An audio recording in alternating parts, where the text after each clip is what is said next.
Today we're going to talk briefly about the planes of movement when we look at training, and then talk about how to actually build a program.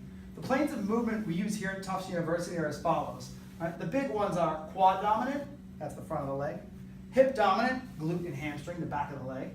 Horizontal pulling exercises, this is an upper body category, meaning exercises that look like this. Horizontal pushing exercises, an upper body category, meaning looking like that. Vertical pulling categories, upper body pulling down. Vertical push exercises, upper body pressing up. Smaller muscle groups or muscle groups that don't fit into those patterns would be the core. We'll discuss this more, but basically we're talking about abdominal musculature. Bicep muscles, front of the arm. Tricep muscles, back of the arm. And then we have a shoulder savers category, which has some various things that are important, but don't fit comfortably into one of these patterns. So how do we set up a training program? The very best training protocol for new clients, as well as anyone who's just trying to develop a program for the first time, is what we call an A-B program. The reason I love an A-B program is that means that I have a specific workout I do on day A and a specific workout I do on day B. Generally, I'll separate these during the week. So let's say I'm your average busy college student. I might come in on Monday and do my A day, and I might come back on Thursday and do my B day. But let's say it's spring break and I'm not going anywhere. I can increase this if I have a little more free time. So now I come in on Monday and I do my A day on Monday. I come back on Wednesday for my B day, and then on Friday, I repeat my A day again. The following week, I'm feeling good, I've got time, I can actually go B, then my A, then my B, and roll my 3 days. The final choice, if I have tons of free time and I feel like this workout is not overtaxing me, I could do an AB-AB. In other words, maybe Monday I come in and I do an A day. All right. I come back on Tuesday and I perform my B day. I come back on Thursday, repeat my A, and on Friday I do my B day.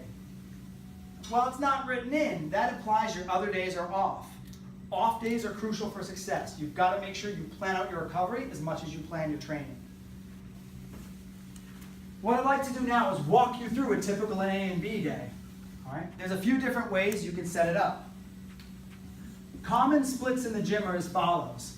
On an A day, I might do what's called an upper body day. And on a B day, I might do my lower body. So let me give you some examples. On my upper body day, I would do exercises that fit horizontal pulling, horizontal pushing, vertical pulling, and vertical pushing. Let's fill those in a little more. My horizontal pulling activity, that might be a bent over row. I'm bent over with a bar, pulling up to my stomach. So on that day, I'm going to do a bent over row exercise. Following that, I'm going to do a common horizontal pushing exercise, the bench press.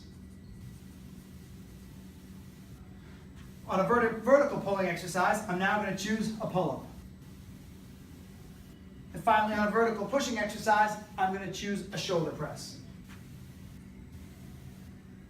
For my lower body, I've got two major categories. I've got hip dominant and quad dominant.